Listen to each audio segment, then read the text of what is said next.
Episode motherfucking 3. 3 weeks in a row. Huh? 3 weeks in a row. How you like that? Huh? How you ladies like that? Huh? You got enough of that? Too much of that? Let me know. Let me know. I need comments. I'm getting fucking 0 comments. It's bullshit.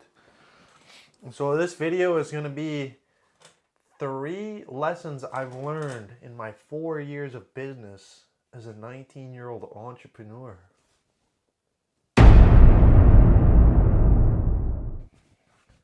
Systems.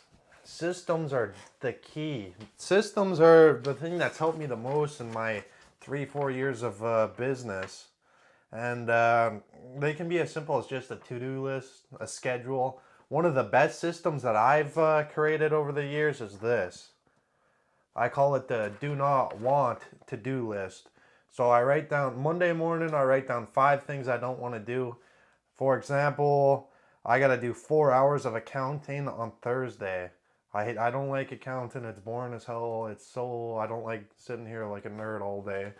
So on here, I have this Thursday, Monday, Tuesday, Wednesday, Thursday. I got one task that I've been pushing off. You know the thing, it's on the top of the to-do list. You don't want to do it. It's always on the to-do list. It never gets checked off. So I put it in a list, and this is what I call a non-negotiable. And that brings me to my second system. I'm only going to show you 2 because I got a lot of YouTube videos to do and I can't be telling you all the secrets. I'm just kidding. These are good secrets. That brings me to the system. This is the second rendition of the system I've made. It's an 8-page document where I explain all my systems. And it's based off the Red X system. If you read the book Atomic Habits, or you've been kind of in the world of business, you probably heard about the Red X system. So I have a calendar in my apartment, and I have a bunch of non-negotiables. One being this, the don't want to do list, and a list of other things like this. So, for example, I have to make at least 100 calls every week. That's a non-negotiable. I have to have my pen on paper at 7 a.m. sharp. That's when I get here, 7 a.m. I can't be a minute late. I keep a personal budget of $300. I keep that all in cash. That's another good budgeting system. And I gotta clean. Another example is I gotta clean the office and my truck every Friday. Clean my apartment every Thursday. So if I check all these checklists off, and I have a few other things in here like a schedule. If I follow everything to a T, I get a red X. And the reason for the red X is so you can see progress. And it's also very satisfying to see a big row of red X's.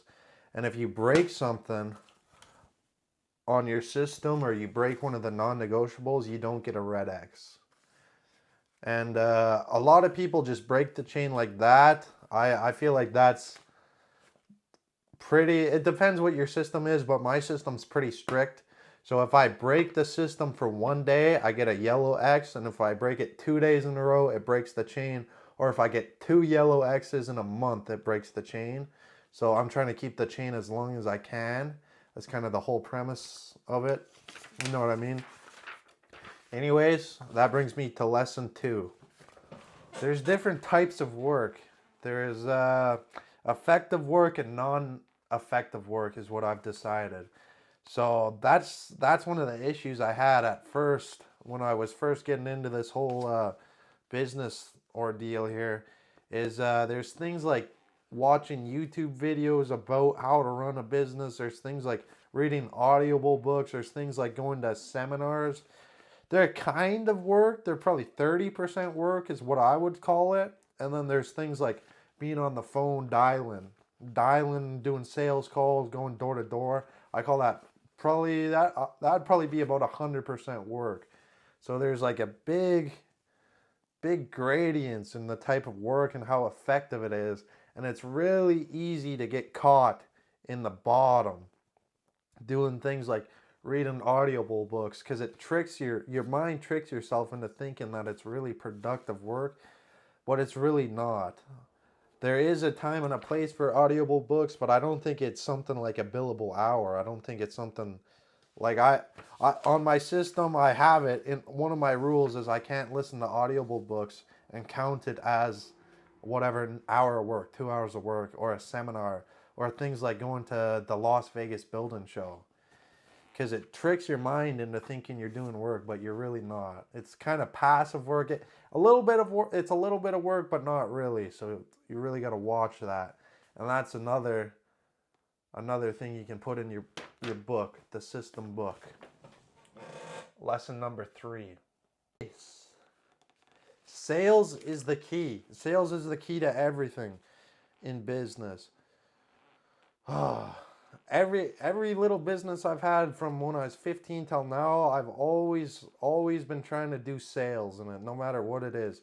Like here, I run a marina. This marina is full every year. We've never had a year where it isn't full. This is like the one business you would think wouldn't need sales, but I still call all my customers once a month. I call all my customers once a month, leave them a good voicemail, a very happy, friendly voicemail, and it makes all the difference. Everyone knows my name. I know everyone's name, and it just makes it such a clean, easy experience when you're doing business with me because I know your name, you know my name, I know a little bit of your background, your little personal side, and it's so much better. It's none of this.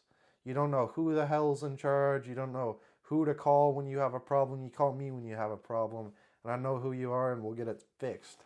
And even with building the parkade, you think building the parkade, building a 100-unit apartment building on our property here, you wouldn't need to do sales, but you do need to do sales. Things like getting quotes so you can get the performa done for the bank is sales. I've been doing about 150 to 200 calls a week. That's just as much as some of you car salesmen out there. Some of you sales guys that do it for your whole job, trying to get quotes. Getting quotes is pretty much sales because I got to convince some grown-ass man to spend his whole day. I'm in a small town. Most guys have to drive 2 hours to get to me to give me a quote on, say, put in parkade garage door in, put in windows in, doors in, and it's all about sales. A bonus tip is always remember the person's name and just spam it. Say their name 10 times in a phone call. The number one compliment to a person is their name. You can't, they've done studies on this.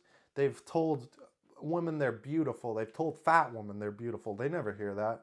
And they did, I don't know what it is. They saw the dopamine spikes in their head, and it was like this when a fat girl gets called beautiful, and it was like this when someone calls her name, fat girl Sarah. Sarah, you're beautiful. Sarah. It's insane. It's psychology.